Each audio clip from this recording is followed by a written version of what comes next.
কত নম্বর চলছে? 13 নম্বর।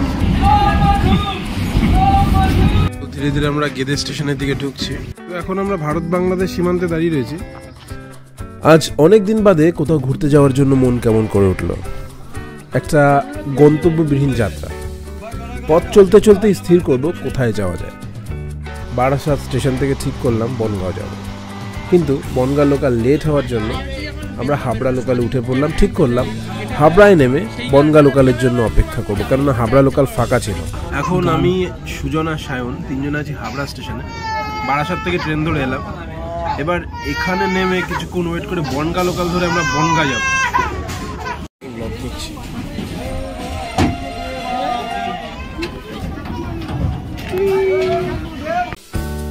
দেখলাম বনগাঁ লোকাল হাবড়া লোকালের পিছন পিছনই আসছিল। যাত্রা শুরু করলাম, কিন্তু যাত্রা শুরু করার আগে ঠিক করলাম আমরা লেবু কিনবো। এই রাস্তায় বেরালে কত মানুষ চেনা যায়, কত কাহিনী তাদের, কত কাণ্ডা কারখানা। আমরা মসলন্দপুর স্টেশনে আছি, আর মসলন্দপুর হচ্ছে সায়নের বাড়ি। তাও বাড়ির পাশ থেকে ওর চলে যেতে মন কতটা খারাপ হচ্ছে না মন কতটা খুশি হচ্ছে সেটা ওই বলতে পারবে।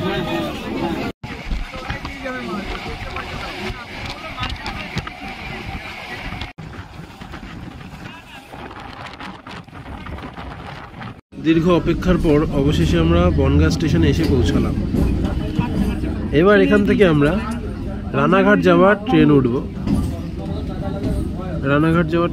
যেটা ওই দিকের প্ল্যাটফর্ম থেকে ছেড়ে যাবে। বনগাঁ স্টেশনে দাঁড়িয়ে এখন ঘুগনি খাচ্ছি, আর ট্রেনে যা যা আইটেম উঠেছিল মোটামুটি সবই খেয়েছি আমরা। আর এখন আমাদের ট্রেন ঢুকছে।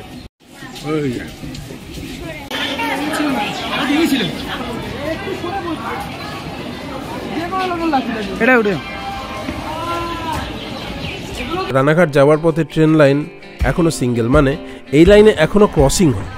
তবে এই রাস্তা সম্পূর্ণ গ্রামগঞ্জের মধ্যে দিয়ে যায়। দুই পাশে 12 মাসেই চিরহরিত।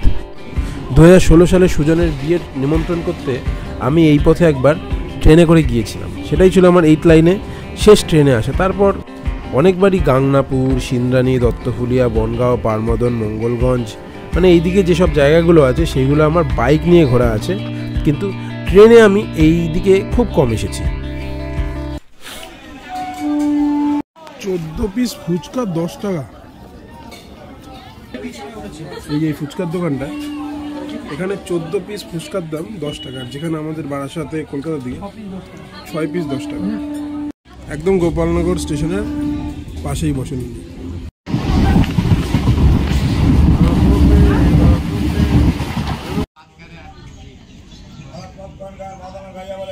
আমরা এখন মাঝিগ্রাম স্টেশনে নেমে বসে আছি, আর এই যে আমাদের ট্রেনটা দাঁড়ানো।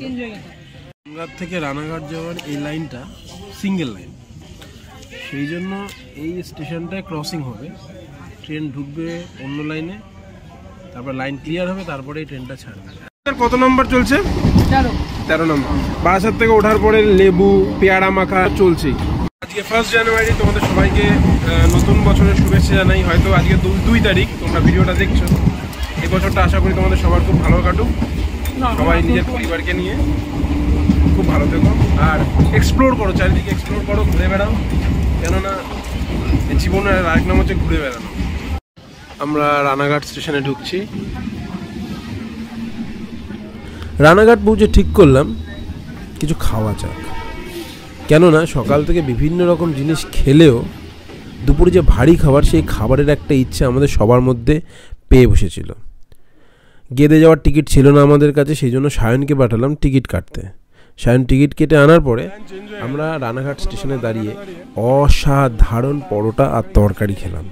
তো রানাঘাটে আসো, এই দোকানের পরোটা অবশ্যই খাবে, দারুণ বানায়। কেমন লাগলো শোনকে? এখন আমরা চলেছি গেদের দিকে, আর ট্রেনটা মোটামুটি ফাঁকাই আছে, আর চারিদিকে সুন্দর সুন্দর সিনারি।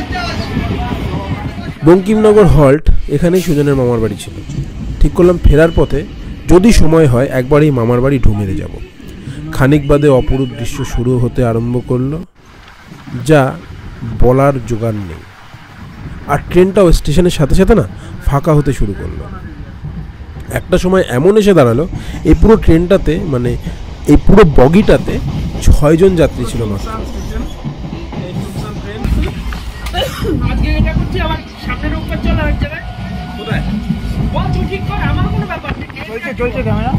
মশাগ্রাম যাওয়ার খুব ইচ্ছা।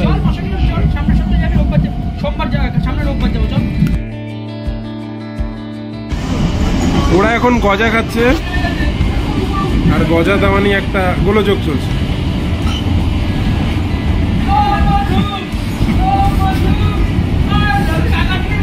ধীরে ধীরে আমরা গেদে স্টেশনের দিকে ঢুকছি।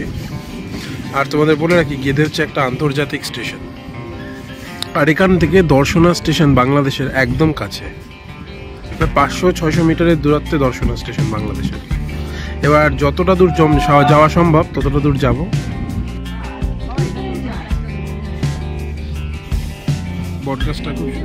গেদে স্টেশনে পৌঁছে আমাদের স্কুলের এক বান্ধবীকে ফোন করলাম, যার নাম ছিল চুমকি। সে বিএসএফে চাকরি পাওয়ার পর অনেক দিন এইখানেই পোস্টিং ছিল।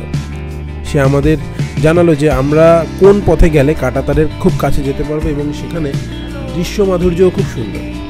জিনিস বলি তোমাদের, গেদে হচ্ছে ভারতবর্ষের একটা অন্তিম স্টেশন। এখানেই ভারতবর্ষের সীমান্ত শেষ এবং বাংলাদেশের সীমান্ত শুরু হচ্ছে, কিন্তু রেল লাইন শেষ হচ্ছে না। রেল লাইনের ওই পাশেই রয়েছে বাংলাদেশের দর্শনা স্টেশন। সেখান থেকে চুমকি এখানে থাকে রে, চুমকিকে ফোন করে ওই পারে না যে আছে, চুমকি আছে, দেখ চুমকি নাম্বার আছে। এই রাস্তাটা চলে গেছে দর্শনার দিকে। দেশি মুরগি নিয়েও মাসিও মাছ করলো ওই রান্না করে। আর সুজন এখানে দেশি মুরগি, মামা বাড়ি যদি যার পাশে যাই কাঠের জালে দেশি মুরগি স্কিনেলা আর ভাত ভাত আবার রুটি জিগা গরম গরম সরু সরু চাল হবে না, গ্রামের যে চালগুলো। আশা করা যায় দেখি কত তাড়াতাড়ি এখানে ক্লিয়ার করা যায়। ইনক্লুড খাওয়া, ঠান্ডাও পড়ছে, 17 রকমের পদ খাইছি। আর কত রকম নাকি বেশি চারা কম হয় না, হিসাব কর। তুমি গুনছো ভিডিও করে যাবে সেটা বিএসএফ ক্যাম্প। খুব সুন্দর। আমাদের ডান পাশেই রয়েছে ক্যাম্প। যদি সিকিউরিটি পারপাসে আমরা ওটা ঠিকমতো তুলতে পারছি না, কিন্তু এখানে লোকজন ঘুরতে আসে। আর এই কাঁটাতারের বেড়া দেখছো, ওটাই বাংলাদেশের ওই পাশ। ওই পাশে বাংলাদেশ, এ পাশে ইন্ডিয়া। তোমাদের একটু বাদে আরও ডিটেলসে দেখাচ্ছি। চুমকির কথা মতন আমরা পৌঁছালাম চেকপোস্টের বাঁ পাশের রাস্তায়।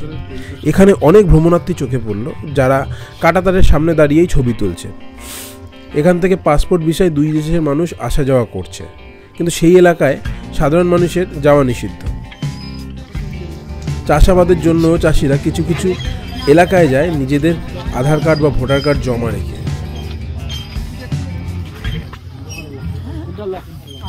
এখানে সব ডকুমেন্টগুলো রেখে ওই সাইডে বাংলাদেশ, একদম বাংলাদেশ। সানি দেওয়াল এখানেই শুটিং করেছিল, ওই যে ওইটা ধরে শুটিং করেছিল, নাড়াচ্ছিল। হ্যাঁ কি বিশাল, সবাই ছবি তুলো একটু করে দেখবে। সানি দেওয়ালটা ধরেছিল, সানি দেওয়াল এটাই ধরেছে। মানুষ সত্যি আমি ভাবি, এই যদি ক্যামেরা আবিষ্কার না হতো মানুষ হয়তো কিছু আরো কিছুদিন বাদ। একদম বাংলাদেশ আর ভারতের সীমান্তবর্তী এলাকা দিয়ে আমরা। গরুর ধাওয়া দিচ্ছে, তাও মহিলাগুলো দেখছে না, সেলফি তুলেই যাচ্ছে। ওই পাশটা বাংলাদেশ।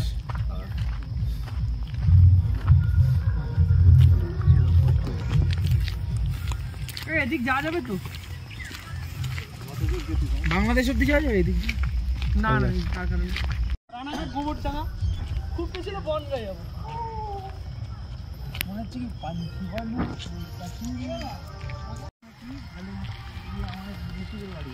আমরা প্রায় 2 কিলোমিটার হেঁটে ফেলেছি বর্ডারের পাশ দিয়ে, আরো হেঁটে চলেছি। এই তার কাটা কত দূর পর্যন্ত রয়েছে কাকা?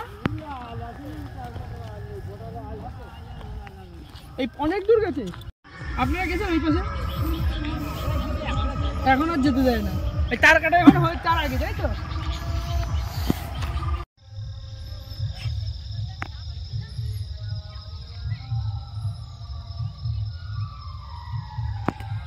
তো এই গেদে বর্ডার সকাল 10টা থেকে বিকেল 4টে অবধি খোলা থাকে। চাষিদের জন্য সেই টাইমেই খোলে। চাষিরা বাংলাদেশ আর ভারতের মাঝখানে যে ফাঁকা জায়গাটা আছে সেখানে গিয়ে চাষ করতে পারে, কিন্তু ডকুমেন্ট জমা রেখে তাদের যেতে হয়। এখন সব চাষিগুলো ফিরে আসছে নোম্যান্স ল্যান্ডের মধ্যে থেকে। এবার এসে তাদের ডকুমেন্টসগুলো নিয়ে আবার যে যার বাড়ি ফিরে যাচ্ছে। এই ছেলেটা আমাদের স্টেশনের রাস্তা বললে এখন সেই রাস্তা ধরে স্টেশনে দিয়ে যাচ্ছে। আর সন্ধ্যা নেমে আসছে, ঠান্ডাও নেমে আসছে ধীরে ধীরে। এবং চারিদিকে কুয়াশা আচ্ছন্ন। জায়গাটা কেমন লাগছে সুজন? এক কথা খুব সুন্দর। এখানে হোটেলের ব্যবস্থাও আছে। ওই যে মানে হোটেল, ওগুলো সব ওয়ের হোটেল। এখানে 99% বাংলাদেশি। রাস্তাটা হেভি, গ্রামের রাস্তার মধ্যে দিয়ে আমরা যাচ্ছি স্টেশনের দিকে। চারিদিকে শুধু আমি তো বাংলাদেশ গেছি। ট্রেনের বাড়ি। এখন বাজে সন্ধ্যা 6:20 আর আমরা এখন বঙ্কিমনগর হল্ট স্টেশনে নামলাম সুজনের মামার বাড়ি যাওয়ার জন্য। এই মামার বাড়িতে এসেছিলাম আমি 2015 সাল বা 16 সালে। কিন্তু আমাদের হাতে সময় খুব কম, আধা ঘন্টার মধ্যে আবার ট্রেন আছে, নয়তো রাত্রি 8:30টার সময় আবার ট্রেন। সুতরাং সেই মতো আমরা পৌঁছালাম বঙ্কিমনগর হল্ট স্টেশন। সেখান থেকে টোটো ভাড়া করে আমরা চলে গেলাম। এটা ধীরে ধীরে অ্যাডভেঞ্চার ট্রিপ হয়ে যাচ্ছে, কারণ এখন আমরা টোটোতে করে যাচ্ছি সেই সুজনের মামার বাড়িতে। আর টোটোওয়ালা কাকা চালাচ্ছেও রাজধানী বন্দে ভারতের থেকে।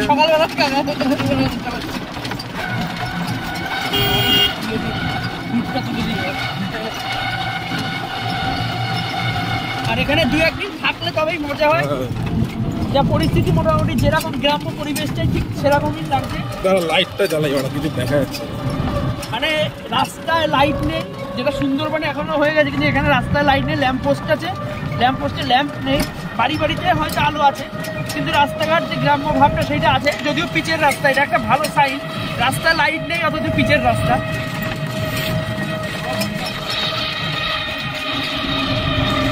মামার ছেলে আমাদের চন্দ্রমল্লিকার বাগান দেখাতে নিয়ে যাচ্ছে রাতের বেলা।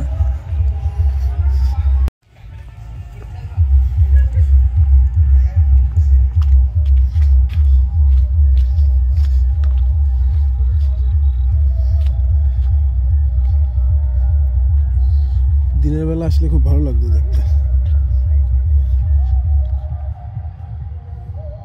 লাইট দিয়েছে এলইডি দেয়া। ওটা কি? ওটা রজনী না। দেখতে দেখতে বঙ্কিমনগর হল স্টেশনে আবার চলে এসেছি। বর্তমানে সুজন ওই পাশে রয়েছে, আমার টয়লেটে গেছিল। আর আমার হাতে রয়েছে এটা কি জানি শুনলাম না, চন্দ্রমল্লিকা গাছের চারা। আর সায়নের হাতে রয়েছে এক থাক চন্দ্রমল্লিকা। সুজনের মামার ছেলে চন্দ্রমল্লিকা চাষ করে, সেখান থেকে আমাদের দিল। কিন্তু সবচেয়ে বড় ব্যাপার যেটা হচ্ছে, আমরা এই ট্রেনটা যদি ধরতে পারি তাহলে বনগাঁ থেকে আমরা 7:45 ট্রেনটা ধরতে পারবো। আর আমরা এইটুকু টাইমের মধ্যে যে কি দৌড়ালাম তোমরা ধারণা করতে পারবে না। এখান থেকে ওখানে, ওখান থেকে এখানে, তাড়াতাড়ি। এর মধ্যে আবার চাউমিনও খেয়েছি আমরা ওদের ঘরে বসে। মানে খুব দ্রুততার সাথে সব কাজগুলো হয়েছে। আর এখন আমরা এই বঙ্কিমনগর হল স্টেশনে আছি। এবার ধরবো রানাঘাটের ট্রেন। আসার জন্য আমরা চারিদিকে পিকনিক হচ্ছে আজকে। তারপরে জানুয়ারি পিকনিক আমার ব্যাটারিও ড্রেন হতে থাকলো, কারণ সারাদিন কোনো ভিডিও করার পরে না ধরতে পারলে আমার ফোনের ব্যাটারি থেকে আমরা ট্রেন পাবো না ঠিক টাইমে। ধীরে ধীরে ফুলগুলোকে জাপটে ধরে ঘুরিয়ে পড়লাম। আর ট্রেন এসে পৌঁছলো বনগাঁয়, এবং বনগাঁ থেকে তারপরে আমরা বারাসাতে দিকে ট্রেনে উঠলাম। অনেকদিন বাদে বেরিয়ে খুব ভালো লাগলো। আর এই ভিডিওটাও তোমাদের জন্য বানিয়ে আমার খুব ভালো লাগলো। যদি ভিডিওটা তোমাদের ভালো লেগে থাকে তাহলে অবশ্যই একটা লাইক করো, শেয়ার করো। আর যারা নতুন তারা প্লিজ সাবস্ক্রাইব। Keep loving.